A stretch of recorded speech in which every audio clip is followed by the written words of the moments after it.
आज शहबाज शरीफ साहब ने मईशत पर तकरीर एक दफा फिर की कि मुश्किल फैसले करने पड़ेंगे और आईएमएफ के पास जाना मजबूरी है, लेकिन हम माशी तरक्की भी करेंगे, ग्रोथ भी करेंगे। अब साथ में वो ये कह रहे हैं, अब ओगरा ने आपको कहा 145% गैस की कीमतें बढ़ानी है, लेकिन साथ में प्राइम मिनिस्टर साहब कह रहे हैं नहीं जी, ये कीमतें जो हैं वो कैसे बढ़ रही हैं, क्यों बढ़ रही हैं, इसको थोड़ा सा देखा जाए। तो आपको जब पता है ये मजबूरी है ये कीमतें बढ़ाना, तो फिर पॉलिटिकल स्टेटमेंट्स देने की क्या जरूरत है? देखिए मैं ये समझता हूँ, देखिए वजीर आजम साहब का बड़ा क्लियर विजन है। हाँ, 3 चीजें वो कहते हैं जिसमें कोई आईएमएफ नहीं है, कोई उसमें ऐसी चीज नहीं है जो आड़े आए।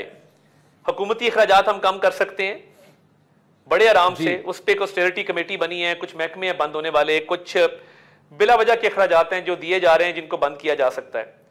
एक है जो एफबीआर की तंजीम नौ है, रीस्ट्रक्चरिंग है, एफबीआर की डिजिटाइजेशन है, ठीक, वो अपने तौर पे जारी है और उस पर भी कौम को खुशखबरी वो देंगे, बहुत जल्द देंगे और कई 100 अरब रुपए बचाए जा सकते हैं। लिटिगेशन में बहुत सारा पैसा है। फॉर एग्जांपल लिटिगेशन होती है टैक्स ट्राइब्यूनल्स की, 2700 अरब रुपए उसमें पेंडिंग है।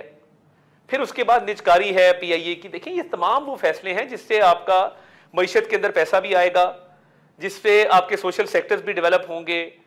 और मैं समझता हूं कि आज एक्सपोर्टर्स को बुला के तो गार्ड ऑफ ऑनर दिया गया, उनको अवार्ड से नवाजा गया और हाई टैक्स पेयर्स को एजाज से नवाजा गया, सिर्फ ये मैसेज देने के लिए कि जो लोग इकोनॉमी में कंट्रीब्यूट करते हैं वो उनका हक ज्यादा बनता है और वो हमारे सरों के ताज हैं और उनको हम मजीद इनकरेज और अप्रिशिएट करेंगे। देखिए रुपए की कदर में जो है वो इजाफा हुआ है, रुपया मुस्तहकम हुआ है डिफॉल्ट से बचने के बाद, और उसके साथ साथ आपने देखा है कि मईशत जो है वो संभल रही है आहिस्ता आहिस्ता। ये तमाम वो स्टेप्स हैं जो लेने पड़ेंगे और अशराफिया जो बोझ उठा सकती है उस पर ज्यादा बोझ डाला जाएगा और गरीब आदमी जो बोझ नहीं उठा सकता उस पर कम बोझ डाला जाएगा। तो ओवर टाइम मैं समझता हूं कि ये चीजें मजीद बेहतरी की तरफ जाएंगी।